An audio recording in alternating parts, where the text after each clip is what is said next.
Hi, I'm Femi OK and you're in the stream. Today, falling oil prices have shaken Venezuela's economy. We look at how Venezuelans are coping with food shortages and a deepening recession.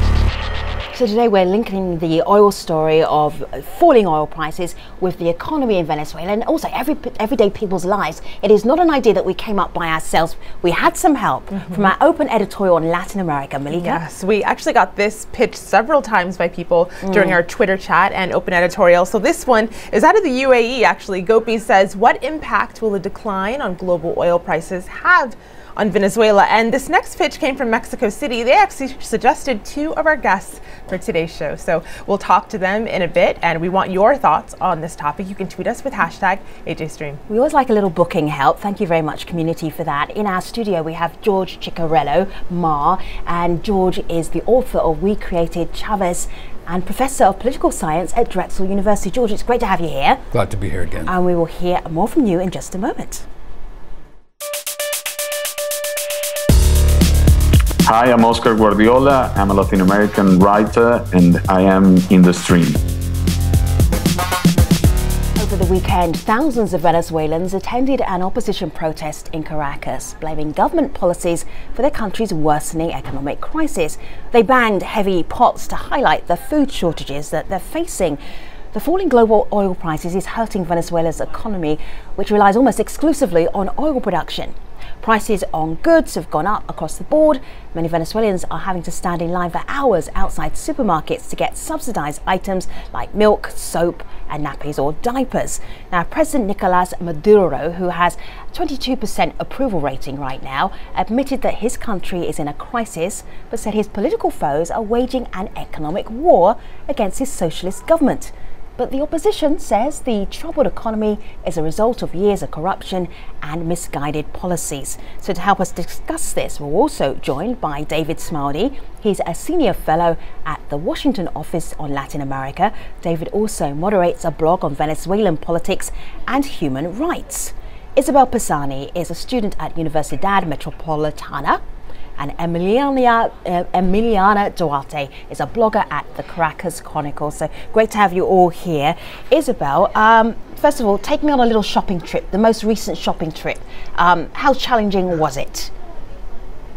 Well, every day is challenging in order for us to buy the products that we need.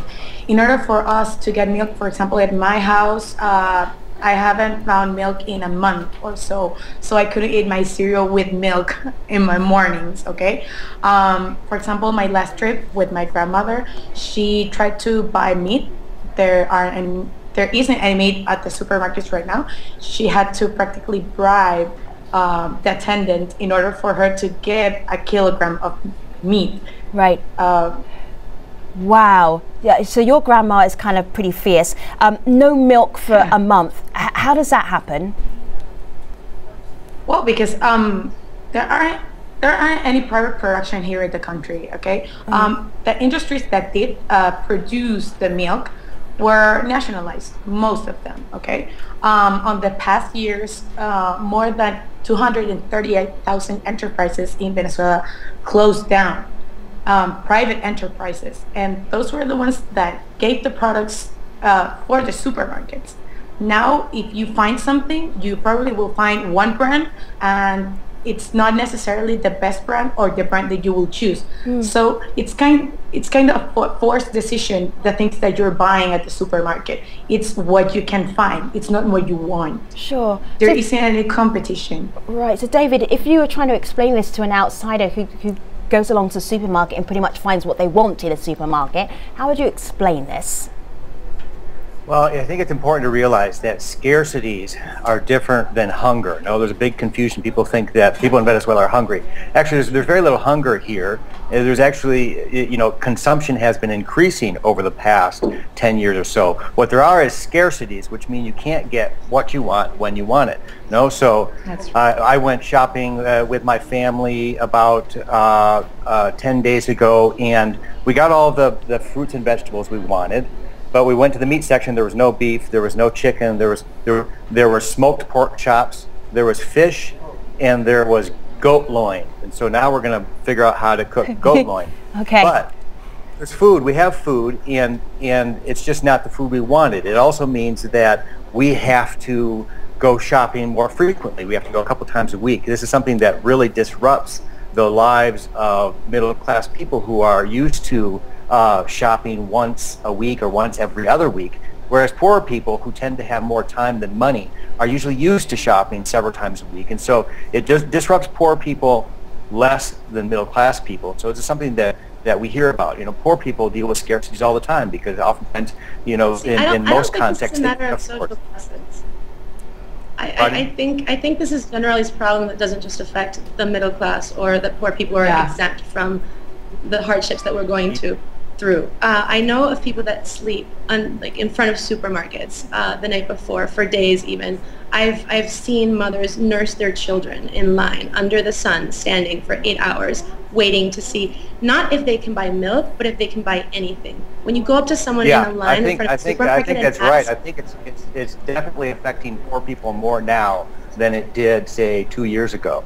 No, I mean the story for several years was the story that I just gave. Now I think the real problem the government has is really in the past 12 months, it is affecting poor people because it's affecting poor people in the basic goods that are controlled prices. And I think that's what's really hitting the popularity, Maduro's popularity, is that the scarcity has gotten to the point that they're really affecting poor people as much as middle class people. Yes, take a pause for a moment because I want to bring in the community. So hold tight just for a second. Malika, what are you seeing online? Well, people are talking about how it's affecting them. They're sharing their own personal take with this. So Teresa on Twitter says, inflation is making my life miserable, but the real pain is the food shortage. Lines are huge and people show their worst face in these lines. And so there's this hashtag that's trending. This is a hashtag that translates in Spanish to empty shelves in Venezuela. And you see it here. You see the shelves. People are using that hashtag to take pictures of what they're seeing. But George, what do you make of these shortages, these empty shelves? Is this the worst that it's been? Well, it's certainly not the worst that it's been, but we're certainly seeing a moment of heightened scarcity, as David said, in specific goods for specific periods of times. And the fact that you hear about the very same goods, often diapers, for example, powdered milk, really speaks to the fact that there are very specific sectors that these shortages are involved in. But we're talking about a systematic problem, not of this government, but of the Venezuelan system. We're talking about decades and decades of no stimulation for domestic production, in which an oil economy militates against and creates all of these disincentives that make it very difficult to produce domestically. And I think the government's response has been mixed, right? On the one hand, it's not simply a tragedy that private businesses are closing down. Many of them are closing down because they don't want to sell at the regulated prices, and the government regulates the prices because it believes that the people have a right to be able to eat meat and to eat chicken and to have access to milk instead of letting the market George, in the private sector set these prices. You're chatting and Isabel's just like nodding her head violently and she's sitting in Caracas. So just hold that thought for a moment. Isabel, what's up? What's up? Why are you upset? Okay, yes, you could say at first that there were some products that were missing, but now you see that you can find deodorant, you can find shampoo, you can find milk powder or liquid milk, you can find coffee or any product. I mean, it's generalized to every product that you need in the supermarket. It's not just one type of a specific product. It's not one brand specific. It's that you can find any brand of any of those products. Okay. And if you find it, it's rare for you to do so.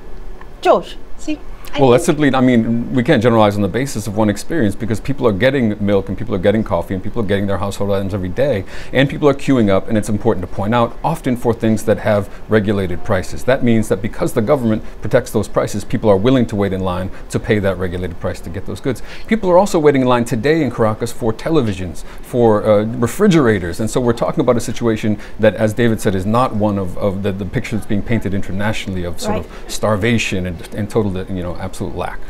Is it like, here's the thing. I don't understand how minimizing the problem in any way adds to this conversation, other than the fact that maybe you're an agent of communism. Because honestly, the problem is the model, the system, and the system is specific to this government. And it's not me saying it. Last year, Jorge Jordani, the former finance minister of Chavez, published publicly in an op-ed. He confessed to having brought Venezuela to the brink of bankruptcy in order to